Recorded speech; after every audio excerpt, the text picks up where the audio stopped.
नमस्कार दोस्तों, good morning सभी को। कल यूपी पीवी ने अपना एक यूपीएसआई से रिलेटेड नया नोटिस जारी किया है। इस वीडियो में हम देखेंगे कि उसकी नई नोटिस क्या है और उन्होंने ओएमआर सीट और उसके साथ साथ अपने सिलेबस के विस्तारित सिलेबस की भी बात की है। तो आइए देखते हैं क्या सिलेबस है और क्या है गोला भरने का सही नियम। तो सबसे पहले देखेंगे हम लोग कि यूपीपीबी ने उत्तर प्रदेश सरकार ने अपना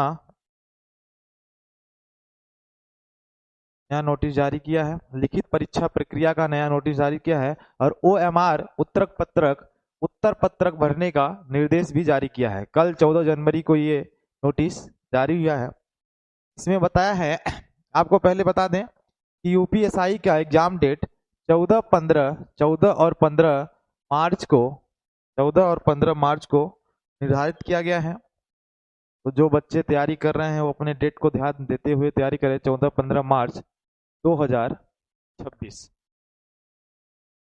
इन्होंने सबसे पहले बताया है कि लिखित परीक्षा का जो क्रमांक होगा वो अत्यनिष्ठ प्रकृति की होगी, मतलब कि ऑब्जेक्टिव बेसिस होगा, और परीक्षा का माध्यम पेन और पेपर मतलब कि ओएमआर शीट के माध्यम से होगी। वस्तुनिष्ठ प्रकार परीक्षा होगी जो 160 प्रश्नों और 400 अंकों की होगी। 160 प्रश्न होंगे और 400 अंकों की होगी, जिसका समय 2 घंटे निर्धारित किया गया है। इसमें अगर विषयवार समान सेक्शन की बात करें तो 4 सेक्शनों में इन्होंने अपने क्वेश्चन को डिवाइड किया है। 4 सेक्शन में सबसे पहले हिंदी है, जिसमें प्रश्नों की संख्या 40 और अंकों की संख्या 100 है, यानी कि एक प्रश्न 2.5 अंकों का रहेगा। और दूसरे सेक्शन की बात करें अगर, तो दूसरा सेक्शन मूल विधि संविधान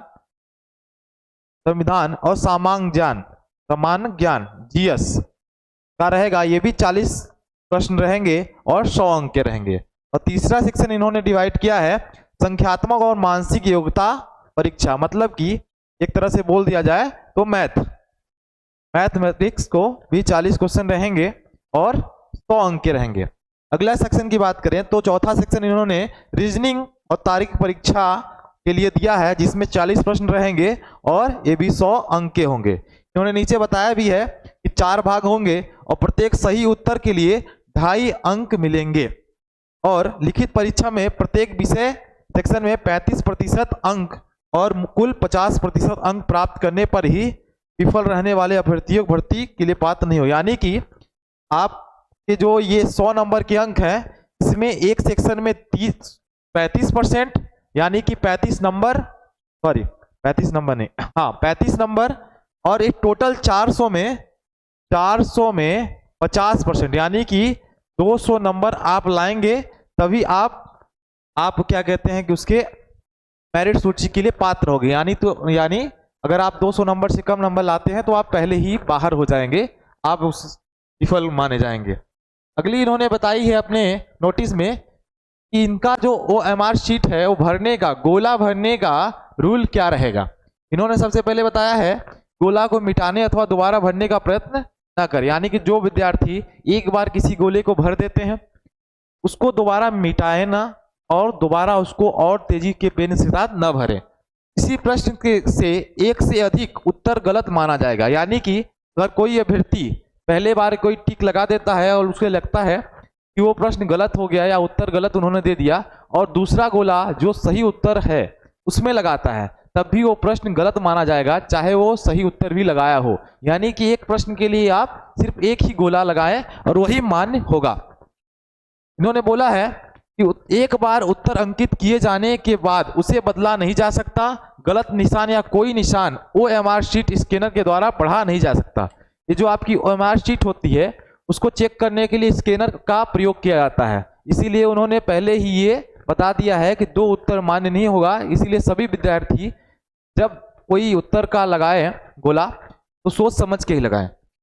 आगे है नीचे दिए गए उदाहरण। इन्होंने पहले उदाहरण भी बताया है कि करेक्ट गोला, यानी कि करेक्ट गोला आप किस तरह से लगाएं। इन्होंने बताया है, देखो मैं आप लोग को अच्छे से बताता हूं। जैसे ये आपका गोला है, एक क्वेश्चन हो गया और ये गोला दिया है ए बी सी और ये डी। अब आप कोई विद्यार्थी अगर ब्लैक पेन से या ब्लू पेन से गोला लगाता है तो इस गोले को आप आसानी से इस गोले के अंदर आसानी से ही भरे। ये ध्यान रखें कि ये गोला बाहर ना जाए, इस पेन से बाहर ना जाए और पूर्णतः भरा रहे। इस तरह से आप इस गोले को पूरा कवर कर सकते हैं, बाहर ना जाए, यानी कि आपका बाहर जाएगा तो मान्य होगा। ये टिक ना लगाएं, ऐसे टिक ना लगाएं।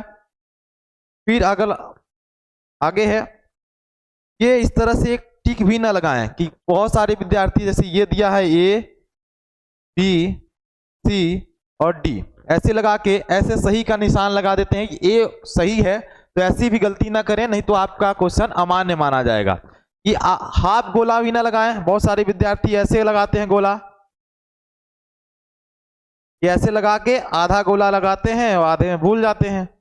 तो ऐसी गलती भी आप ना करें, यानी कि जब वो काम करे तो पूरे रूप से करे और पूरा गोला लगाए, ऐसा भी गलत माना जाएगा। इन्होंने बताया है इनकरेक्ट, मतलब कि कोई विद्यार्थी अगर दो गोला लगा देता है ए बी सी और डी, ऐसे दो गोला में ए बी में आंसर आप लगा दिए, चाहे अच्छे से ही गोला क्यों ना भरे हो, ए भी लगा दिए और सी भी लगा दिए, सी भी लगा दिए, तब भी आपका गलत माना जाएगा। इस तरह कोई भी विद्यार्थी जब अपने आंसर को देता है तो एक ही गोला लगाए, वो गोला अच्छे तरीके से लगाए। ब्लू या ब्लैक पेन से ही आपको वहां पे बोला जाएगा लगाने के लिए। फिर आगे बात करें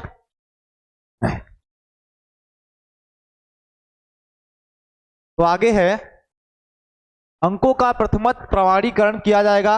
इसमें बताया है कि किस सूत्र से आपको नॉर्मलाइजेशन, किसी प्रश्न गलत होने, मतलब या तो जो आपको क्वेश्चन पेपर मिला है उसमें कोई प्रश्न विभाग के द्वारा ही गलत किया गया है, आपके द्वारा नहीं, मतलब विभाग के द्वारा ही गलत किया गया है, उसको कैसे निगेटिविटी या किसका नंबर मान्य कैसे किया जाएगा। तो उन्होंने बताया है कि प्रश्न पत्र में किसी प्रश्न के गलत होने या प्रश्न के सभी उत्तर विकल्पों के उपयुक्त न होने पर ऐसे प्रश्नों को निरस्त कर दिया जाएगा और उन निरस्त प्रश्नों के अंकों का वितरण उच्च न्यायालय इलाहाबाद में रिट याचिका संख्या 2669 2009 के अनुसार किया जाएगा। जैसे ये है भाग के सही उत्तर गुणा इनटू भाग के लिए निर्धारित अंक भाग में सही प्रश्नों की संख्या। इस विधि के द्वारा आपके गलत उत्तरों को, प्रश्नों को काट दिया जाएगा और आपको नंबर मिलेगा। फिर आगे दिखा जाए, ये सूचना यूपीपीबी में पहले ही आ गई है, आप जाके देख सकते हैं। तो बहुत बहुत धन्यवाद। जानकारी आपको कैसे मिली हमारे यूट्यूब चैनल दीप ज्ञान सिंह रौली में जरूर बताएं, हमसे जुड़ें। ऐसे ही हम रोज सुबह शाम दोपहर हर टाइम एक नई नोटिस लेके आएंगे और अपने सब्जेक्ट को भी देंगे। धन्यवाद।